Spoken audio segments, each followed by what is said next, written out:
Have UFOs crashed on Earth? Have we made alien contact? Is the US government covering up a massive UFO conspiracy?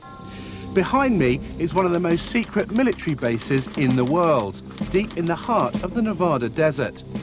The Groom Lake test site, also known as Area 51 or Dreamland, has been home to US stealth projects since the Second World War. However, in recent years, a more disturbing story has emerged, and that is that the government is back engineering recovered alien spacecraft. Tonight, based on evidence given to us by top military personnel, engineers and scientists, we can exclusively reveal the UFO technology that's being developed behind me. It's a story the US government has tried to cover up for half a century. The truth behind Dreamland.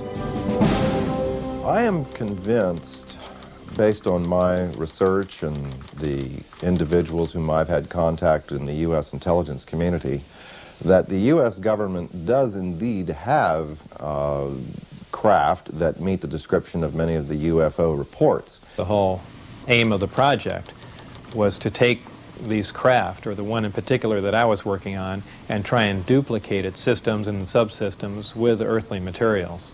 I'm convinced beyond doubt that we have recovered aircraft, alien vehicles, that we have made contact with aliens, that we are communicating with them in some way or form, and that we have vehicles and bodies in preservation. I was, at that moment, standing on the deck of the radar van. It was nighttime, and I was looking up in the sky because there were saucers up there. Were there any alien bodies recovered? No bodies. There were 4 live, feeling good guys. 4 live extraterrestrials? 4 live, feeling good extraterrestrial type individuals, yes. They are here, whoever they are, wherever they came from, whatever they're doing. Other intelligences are messing around on our planet.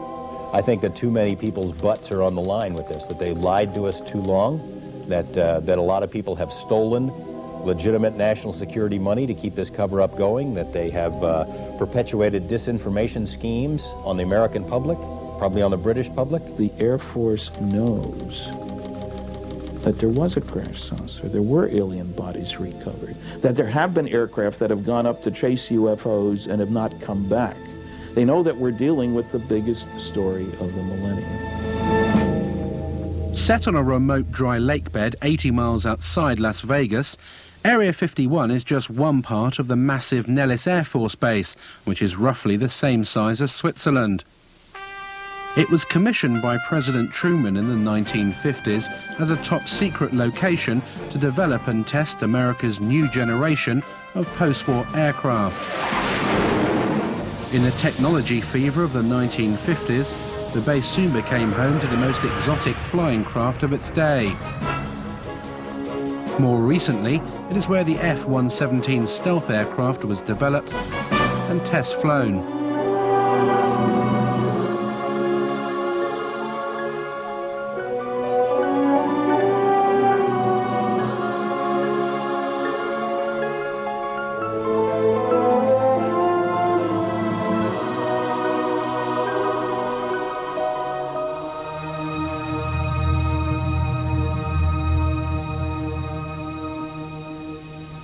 This is an area that has been known but officially denied for many decades.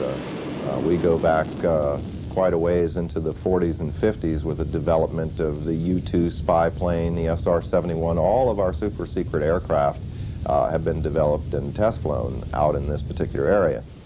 The A-12 from its inception through its retirement was operated out of only 2 locations.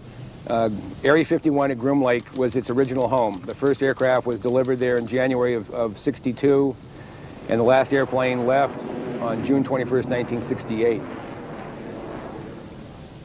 The US Air Force denies that Area 51 exists, despite footage of the base and Russian satellite photos that we have obtained, which clearly show hangars and a huge runway stretching across the lake bed. In the face of constant denials of its existence, the base has expanded since the 50s, with several passenger jets now landing every day, carrying hundreds of workers to the base.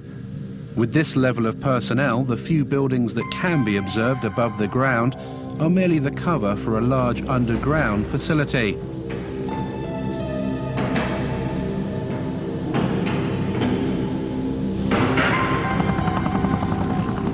Security at the base is unprecedented and secrecy is paramount. Since the late 50s, the military has sequestered hundreds of thousands of acres of land that adjoin the base. The exclusion zone around Area 51 now stretches to 26 miles. The secret status of the base is very, very well preserved. And even if people are talking about the operation of the U-2s back in the 1950s, 40 years ago, they're still not allowed to identify the base by name or by location. All they can say is it is a remote facility. This place is an old anachronism from the Cold War. This is a place that harkens back to the old days, and because the military is continuing to treat it as a top secret facility that doesn't exist, it attracts attention. Naturally, everyone wants to know what goes on here. There is no question that the facility is there, that the government has said very little in the past about it, that it has the right to test things like the U-2, like the SR-71, like the stealth aircraft. People forget the stealth aircraft, over $10 million spent on developing it, and more than a decade before its existence was even announced. That's what you do out at Groom Lake. Now, the real question, I suppose, is, are there any flying saucers out there? We took to the skies to see the base for ourselves. Flying at an altitude of 10,000 feet, we edged to within 1 mile of the restricted zone. Having made contact with the tower, we soon found out how seriously Area 51 guards its airspace. 69 from you, remain on the 4375 foot off right, take you back up in a few miles. We're just curious, is there any activity today out at the Groom Lake area? Any activity where, sir? Out at the Groom Lake area. Lake Mead 69, I don't have any of that information available. Dude, L control on guard. When working Reveille Mola squawk altitude, acknowledge with an ID.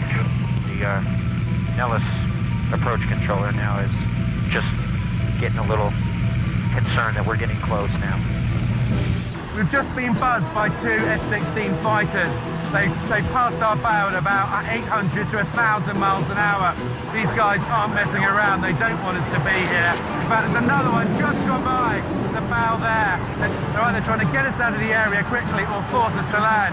And there goes another one. Well, that was really close, right off the right side. I'd say that was within a mile, mile and a half.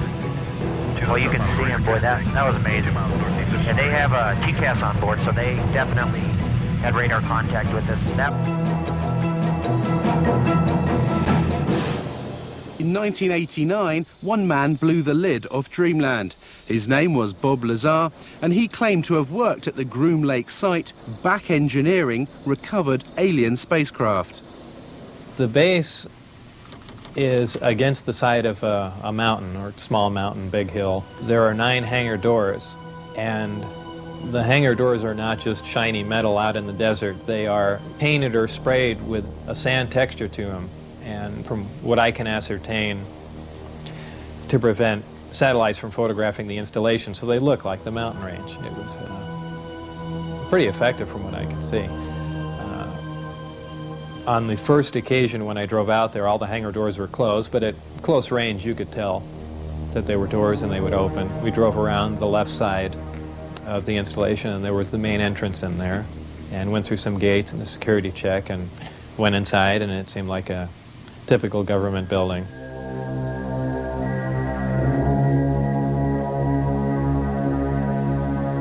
The work that I did basically entailed back engineering the power and propulsion system, and I opted to start with the power, the reactor that ran the craft. With the clearance that I had, that was known as Majestic clearance, there were only 22 people at S4 with that clearance to work on the craft. The location he worked on at Area 51 was called S4 and was housed on Papoose Dry Lake Bed, a short drive from Groom Lake. When I was brought in by bus, normally we had gone around to the left side of the installation and entered the door there. And for the first time, one of the hangar doors, the one on the end, was open. The bus drove up and we stopped there, and clear as day in the hangar, taking up almost all the hangar, was the disc. Looked like something right out of a science fiction movie.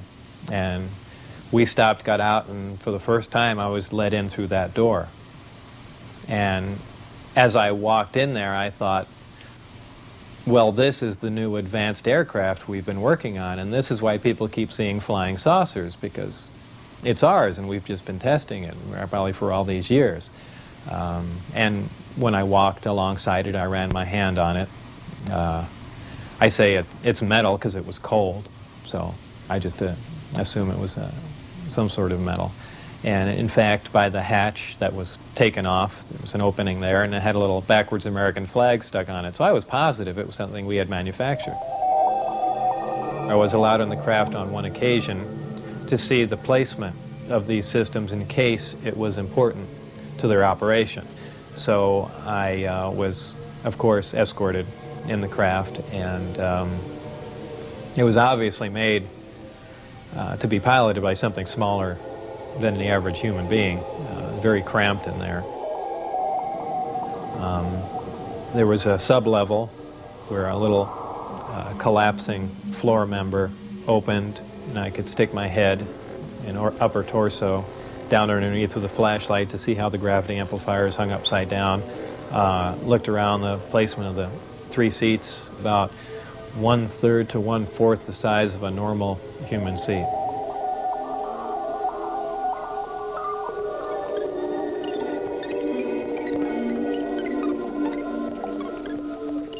At one point when I was in the craft, one of the archways became transparent. There were some technicians working on something else that I had no knowledge of. So, and also something began to scroll up on the screen. So it might have been possible that the skin of the craft, whether under, electrical influence or something else, could at times become either transparent to look outside, or to some sort of video screen. That was pretty amazing. When I went outside and looked at it, it looked as if it was just a plain piece of metal again.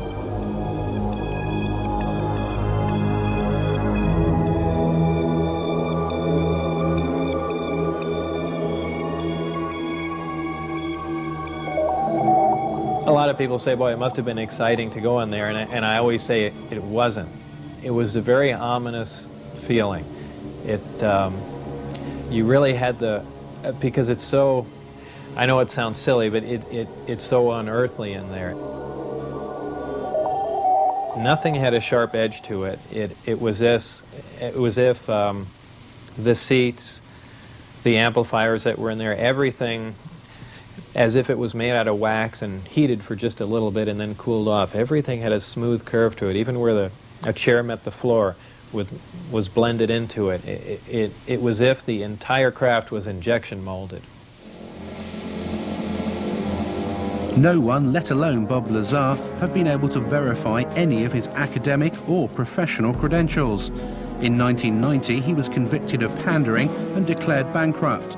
In court, he simply described his occupation as a self-employed photo processor. Is Lazar a fraud? Did he work at S4? Or was he set up by the military to release certain information about the base? The notion that he would make a great patsy and he's the perfect scientist to work on such a project is interesting science fiction. In the first place, we have no reason to say he's a scientist. No diplomas, no papers, no memberships, nothing. In the second place, I worked on security for 14 years. People take security far more seriously than that. One of the strange statements he's made, there are only 22 people working on this thing. Well, you get more than that working on devising a new mousetrap for the government anyway. That makes no sense. And, it has all the trimmings, his story, of a Walter Mitty story. Somebody in his imagination was, you know, stronger, brighter, faster than anybody else? I did a variety of research relative to Bob Lazar. I actually met him. I obtained a copy of his, what they call a W-2 form, which is one of the IRS documents associated with pay. His particular form indicated that he worked for the U.S. Department of Naval Intelligence. My investigation of this document and the claims that Bob Lazar made followed a very strict path of sound research. I contacted the U.S. Department of Naval Intelligence and indeed verified that they were likely responsible for presenting that W-2. I investigated the issue with the Internal Revenue Service.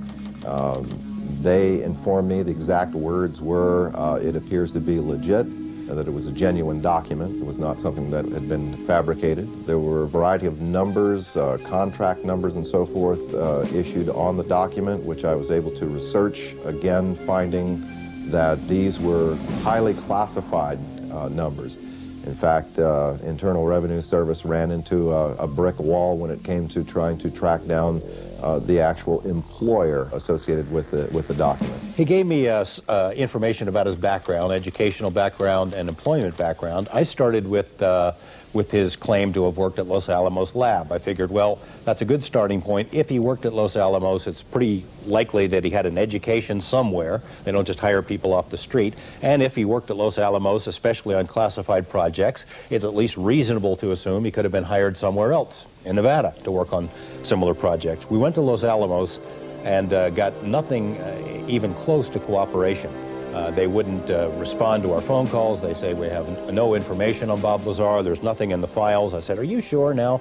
No, nothing in the files. I showed them the phone book entry that Bob had kept that said he was there. I showed him the newspaper article that showed that he was there. Are you certain that you don't have a Bob Lazar? Well, maybe we had a Bob Lazar. Here's an ID number, but he didn't work for us. He worked for someone else. Basically, Los Alamos Lab tried to thwart me at every step. Were completely uncooperative in trying to get information about Bob, and I found that to be the case at every step of the way in trying to verify his background. I'm the one that couldn't find any records or anything. I mean, I'm the one that brought that up, because I was the first one to run into that. Initially, I couldn't get a hold of my birth certificate either, and that was one of the things that concerned me, is they might be trying to make me essentially a non-person. I think it's most likely that Bob Lazar was indeed set up to be the conduit for certain information relating to this extraterrestrial project.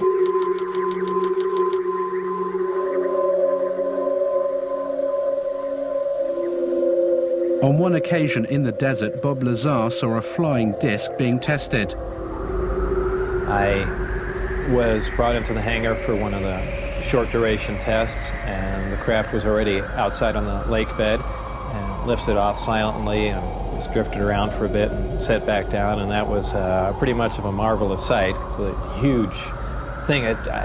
It's like seeing a house lift off the ground quietly. It's just, you can't imagine the energy involved to do that and not to make any noise at all. There was some audio communication with the craft, and so I can only assume that there were humans on board, and somehow they had managed to squeeze themselves into those little seats or put something in there to sit on, and obviously they knew how to operate whatever controls there was, or fabricate their own, or retrofit it with something. The Apollo space missions of the 1960s stirred America into space fever. But as the country's finest astronauts hurtled skywards in conventional rockets, did the president know of the existence of sources and propulsion systems that were literally out of this world?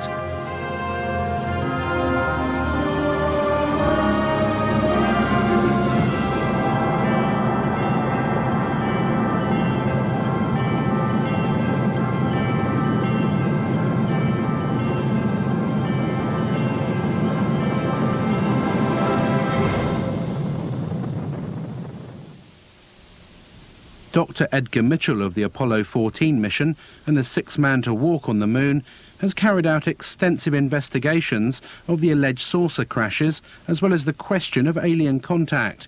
He met Lazar in 1991. I tend to believe that his basic story is true, that he was exposed to what he thought were alien craft and attempts to engineer and back engineer. I think that his explanation of what's going on and his theory that he's utilizing is probably not on target. What I think is credible is the fact that he was there. Since the Roswell incident in 1947, that there was a cover-up, that was a valid incident, and that there has been an active investigation program, reverse engineering program, and cover-up associated with that since that time.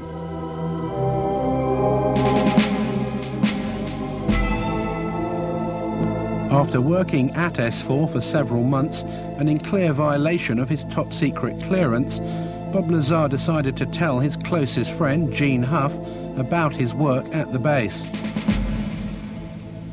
My reaction was to, without pressing him against his will, find out more, get him to tell me anything I could. And it wasn't disbelief. I think I was actually motivated to further read. I started investigating other books on UFOs and other researchers' information to see if anyone knew anything, and needless to say, they didn't know what Bob knew. 1 month later, in March 1989, Bob Lazar went one step further. He decided to take his friends to the desert and show them a flying disc test. I remembered most of the days and times of testing.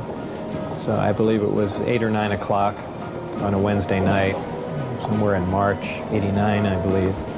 We went out with Gene Huff, my ex-wife, and John Lear. Shortly after the flight time that I had recorded, white light came up off the ground and hovered, and then began doing radical step maneuvers and darting from one side of the sky to the other, doing some impossible flight characteristics. But at times the craft had glowed tremendously bright, where we thought, being miles and miles away, we thought there was something wrong and the craft was going to explode, so much so that we all got behind the car. It actually came closer. It came down the mountain range toward us to where we could actually see it was elliptically shaped. It looked like something that, it's strange to explain. It looks like an explosion that starts to explode and stops and doesn't explode and dissipate. That's how bright the light is. Your brain interprets it as an explosion about to happen. On his third visit with his friends to observe the discs at night, Bob Lazar was arrested. He was taken to an unknown location for interrogation and never returned to Area 51. They threatened my wife, they threatened to kill my wife. They said they'd stop at nothing. They said they thought they made that very clear. They couldn't believe that I had taken anyone out there to show them that, much less left with information like the flight test data, and wanted to know what else I had said, who else I had told specifically. Security agents from the OFI, the Office of Federal Investigation, had been witnessed doing random security checks at his house. There was almost no question in anyone's mind, anyone in Bob's immediate life who talked with him on the telephone, that his phone was tapped. I mean, strange things would happen on Bob's phone and really continue to this day. Dennis Mariani, who was my supervisor, called, and all he said was, "Do you have any idea what we're going to do to you now?" And that was the end of the phone call. They were crazy. They really were. They were completely out of control. When you go to work out at those locations, you sign away your constitutional rights. You sign a piece of paper saying that if you violate your security agreement and you discuss programs that you're working on without a trial, without right of appeal, you're going to go to Leavenworth Federal Penitentiary for 20 years. That's a real big incentive to keep your mouth shut.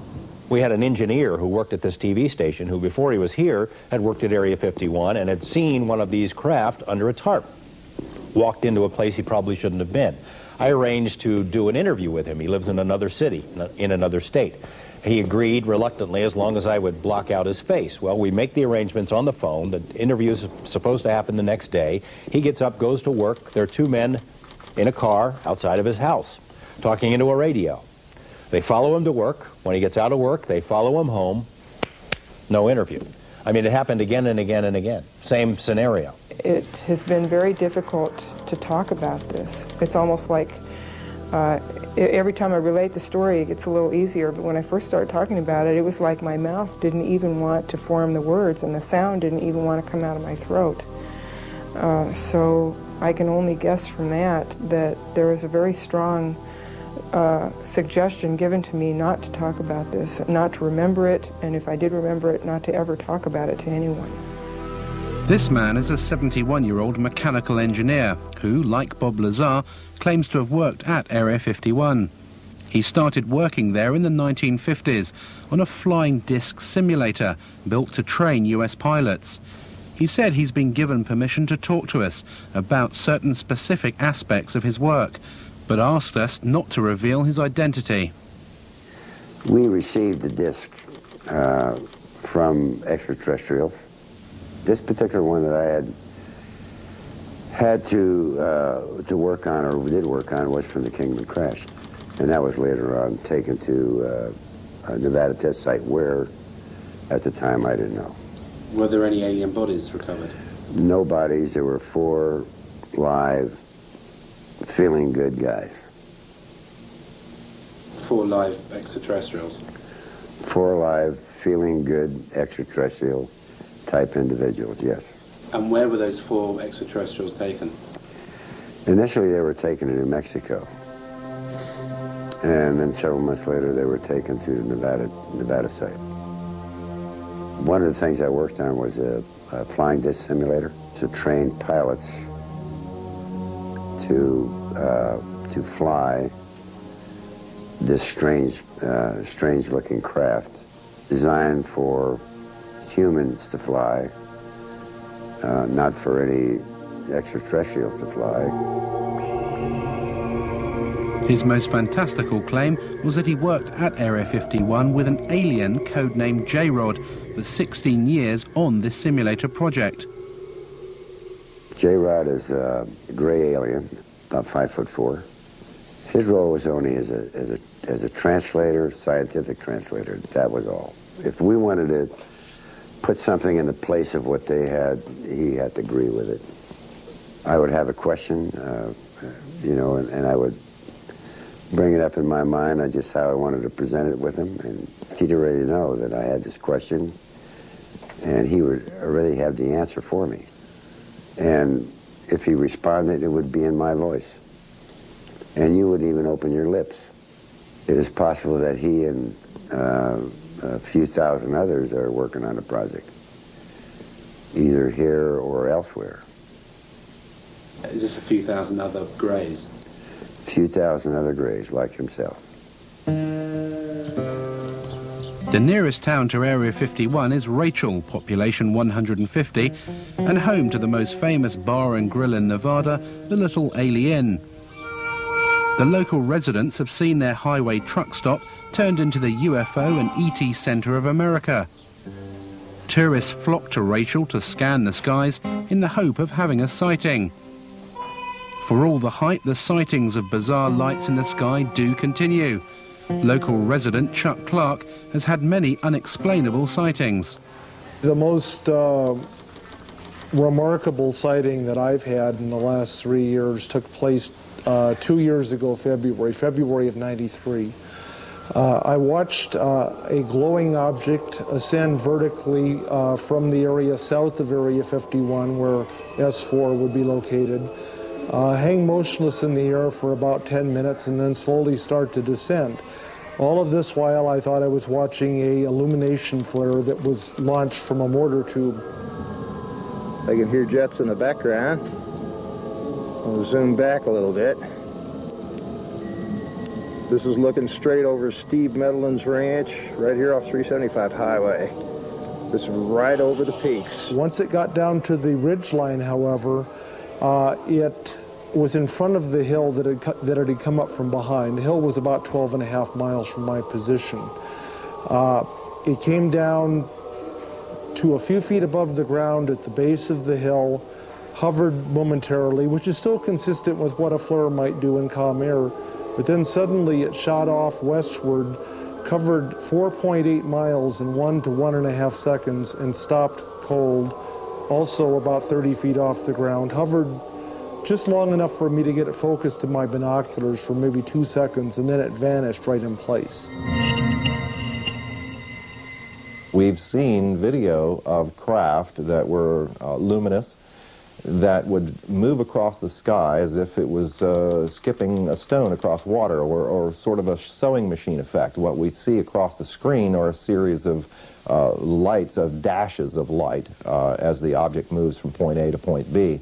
And a rather strange warping occurs that's very difficult to unravel until you go frame by frame and you begin to see what is actually occurring. Therefore, we are seeing what you might call a shadow effect of the propulsion mechanism at work.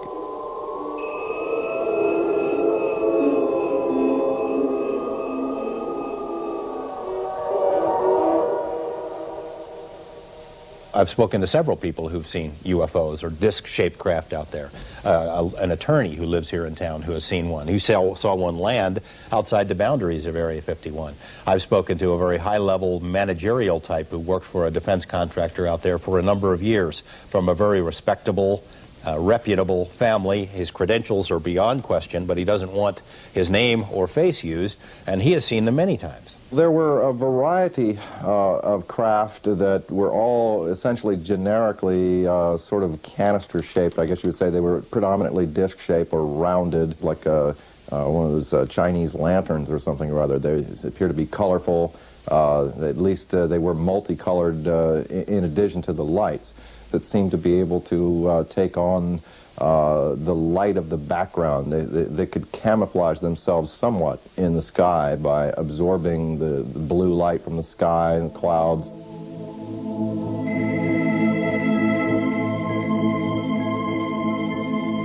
What are these lights in the sky, and are they indeed flying saucers? We asked US Navy physicist and UFO expert Dr. Bruce Maccabee to examine the footage.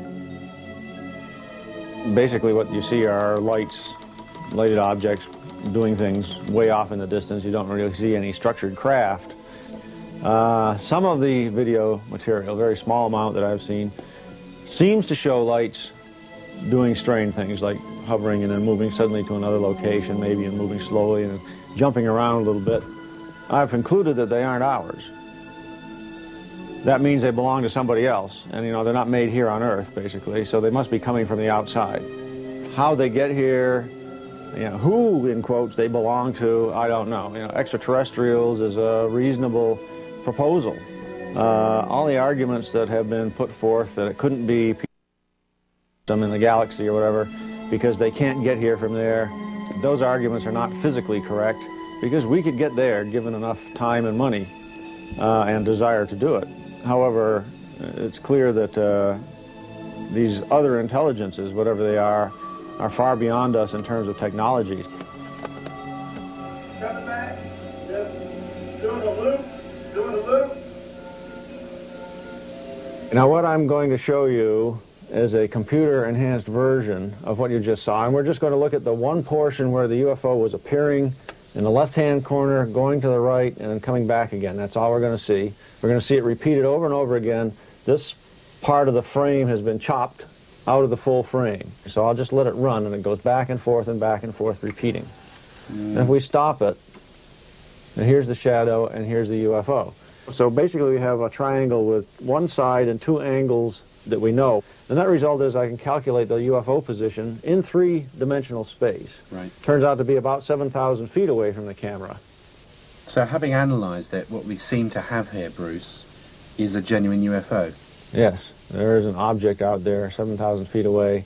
It wasn't one of ours. It's about 30 feet in size. A genuine UFO.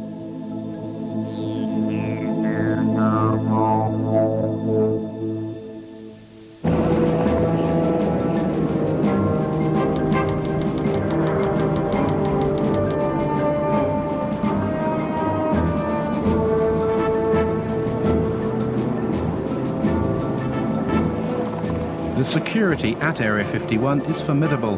The entire perimeter is surrounded by motion detectors and cameras. Armed guards patrol in jeeps, and helicopter gunships are deployed to warn off anyone who challenges the borders. We headed out deep into the desert over 80 miles outside Las Vegas.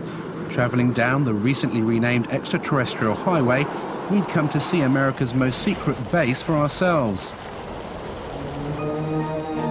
The only approach to the base is a dusty 10-mile track called Groom Lake Road.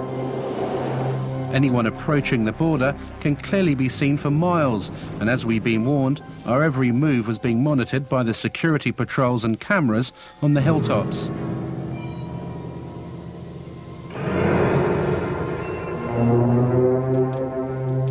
This is as far as you can come to go to the Groom Lake base. It actually says on these signs that use of deadly force is authorized. There are security patrols all over these hills. They've been watching us for the best part of the last hour. There are motion sensors, security cameras, and if I did walk over this line, I would be immediately arrested, taken to the guardhouse, and interrogated for anything up to a week. As soon as you step over the line, past this sign, you lose all rights.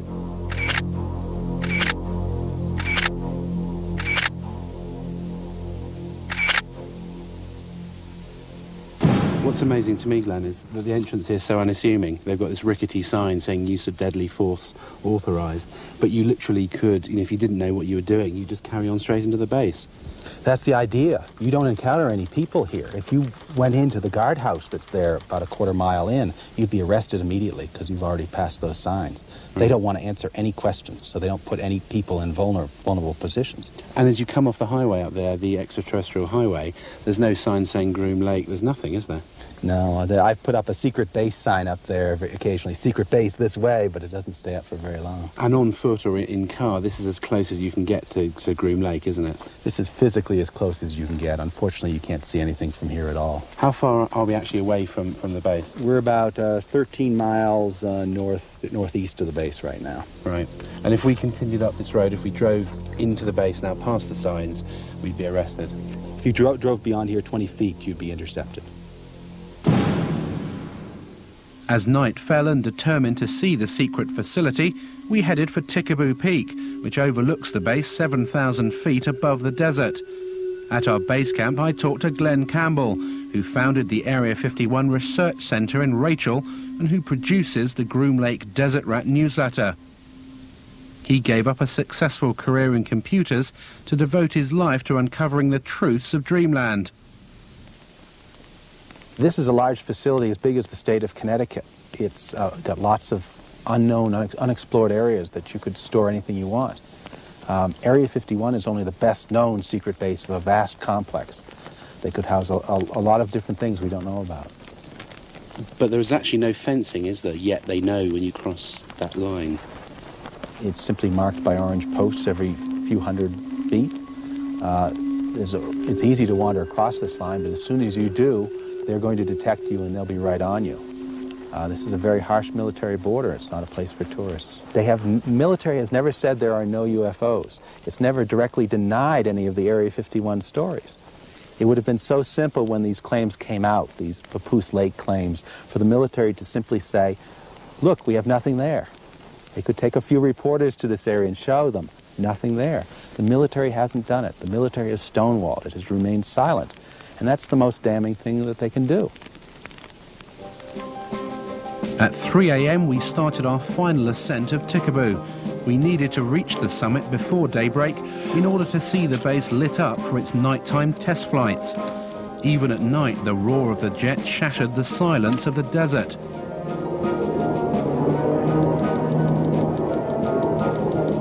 As we reached the summit under a cloak of darkness, Area 51 could clearly be seen, its runway lights glowing in the distance.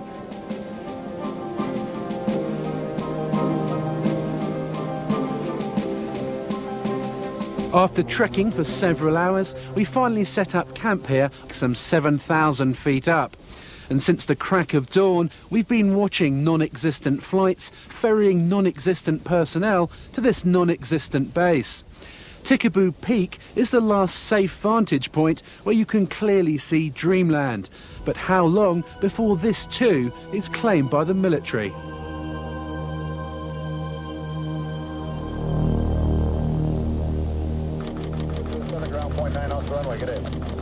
The Groom Lake mystery continues. We followed the personnel flight out of the secret base and they've landed here at McCarran Airport, just outside Las Vegas.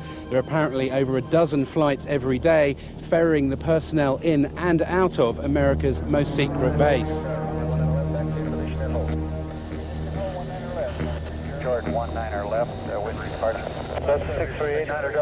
I was called at a random time. The operator would say, "Mr. Lazar, it's now 4:15 a.m. We expect you to be at McCarran Airport at 4:45. Your plane will be leaving at such and such time." I'd drive there, check in, board the plane, and the plane would fly out to Groom Lake.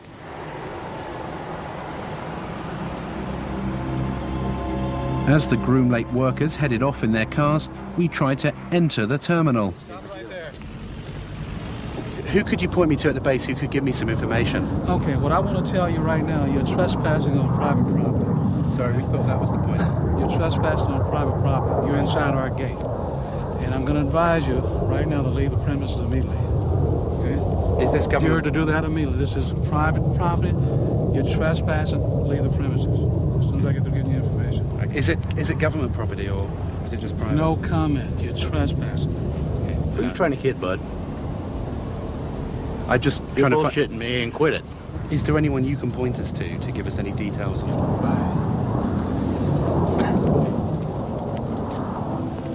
As we were ejected from the airport, yet another Janet flight left for Groom Lake. Reporting 737, wind calm, runway 19 left, Liberty go. Take that 19 left, early left turn. Roger, early left turn to 150, fuel south of sunset. 31. Janet 3.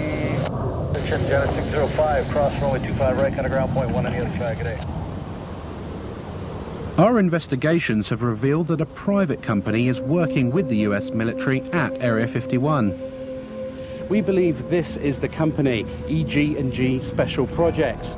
It's worked for the last 50 years on top secret and sensitive projects with the US government, and it's said to control the Janet flights that take the workers to the base, as well as all the security and technical support for the back engineering of alien spacecraft.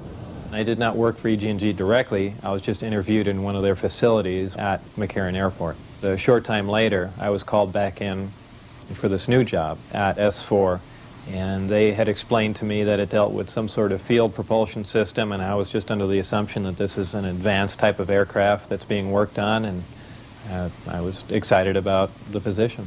Just leave the private property. Okay. So actually cut your camera off and please leave. Does it have any connection with the Groom Lake base? I'm asking you to leave the property. Does this company have any connection with the flights that leave McCarran?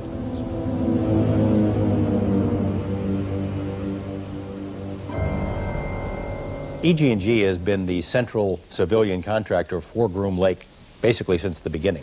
They're the people who, military folks come and go, other contractors come and go. EG&G has had the contract since the very beginning. So if anyone were to know what's going on out there, it'd be EG&G. They're not talking. We phoned EG&G to clarify what their role is at the base, but they would only confirm that the company is working on several classified Department of Defense contracts at various remote locations in Nevada. They would not comment on the exact nature of the work, but did state that it was connected with EMP, electromagnetic propulsion.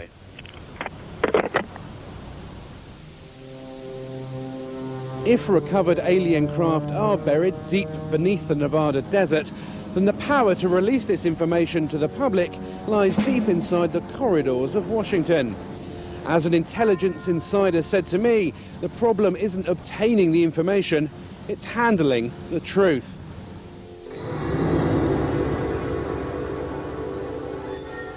Are these alien craft above Groom Lake, or are they man-made? Have the US military developed the technology to build flying discs? Join us next time on Dreamland. There's a great deal of legitimacy to this UFO phenomenon, to the issue of alien intelligence. This is something that's not at all new to the U.S. military. There's programs that they're working on today that are 50 years ahead of anything that you and I can even conceive of. The black project teams are operating without oversight from official committees, from Congress, if you will. I find that exceedingly distressing, frightening, the ultimate big brother scenario. Everything is being run by the ETs. They're so far beyond us in terms of technology that I don't think we would have a chance. I don't think we've yet scratched the surface on what's happening out there with regard to flying saucers. There are a variety of activities, some of which are classified throughout what is often called the Air Force's Nellis Range Complex. The range is used for the testing of technologies and systems and training for operations critical to the effectiveness of U.S. military forces and the security of the United States. There is an operating location near Groom Dry Lake. Some specific activities and operations conducted on the Nellis Range, both past and present, remain classified and cannot be discussed.